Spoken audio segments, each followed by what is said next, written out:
আসসালামু আলাইকুম বন্ধুরা, আজকে আমি আপনাদের জন্য এমন একটি পদ্ধতি নিয়ে এসেছি যার মাধ্যমে আপনি আপনার কালো ও খসখসে ঠোঁটকে খুব সহজে গোলাপি বর্ণের এবং বেবি সফট করতে পারবেন।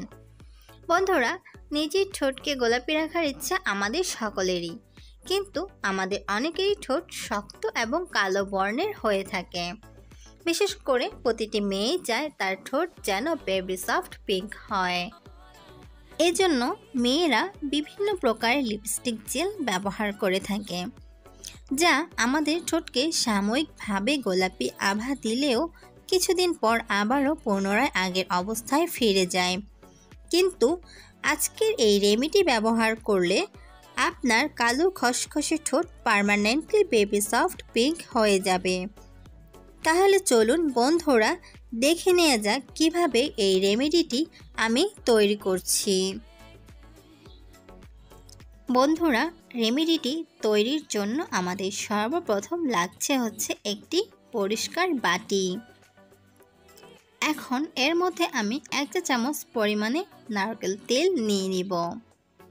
নারকেল তেল আমাদের চুলের জন্য, ত্বকের জন্য ভীষণ উপকারী এবং কি এই ঠোঁটের কালো দাগ দূর করার জন্য নারকেল তেল অনেক উপকারী। এখানে আমি 1 চা চামচ পরিমাণে নিয়ে নিয়েছি। আর নিয়ে নিচ্ছি এখানে আমি 1 টুকরো লেবু। এখান থেকে আমি 1 চা চামচ পরিমাণে লেবুর রস নিয়ে নিব।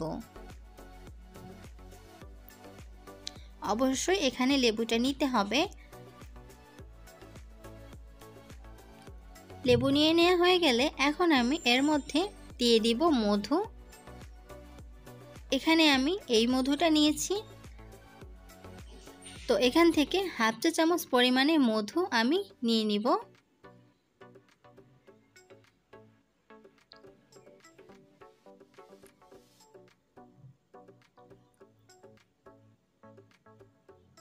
তো মধুটা এখানে ভালো করে মিশিয়ে নিতে হবে। আপনারা চাইলে এখানে বেশি করেও এর পরিমাণটা নিতে পারেন, তো আমি এখানে অল্প করেই বানিয়েছি। আপনারা চাইলে যদি স্টোর করতে চান তাহলে আরও বেশি করেই বানিয়ে নিতে পারেন। এখন আমি আপনাদের বলবো কি করে এই মিশ্রণটি ব্যবহার করবেন। প্রতিদিন ঘুমোতে যাওয়ার পূর্ব মুহূর্তে আপনার ঠোঁটে ভালো করে লাগাতে হবে। কমপক্ষে 5 থেকে 7 মিনিট আপনার ঠোঁটে আলতো করে ঘষে নিতে হবে। আমি আমার হাতে অ্যাপ্লাই করে দেখাচ্ছি, আপনারা অবশ্যই এটি আপনাদের ঠোঁটে অ্যাপ্লাই করবেন। 5 থেকে 7 মিনিট অবশ্যই আস্তে আস্তে আপনার ঠোঁটে এটাকে লাগিয়ে নিতে হবে।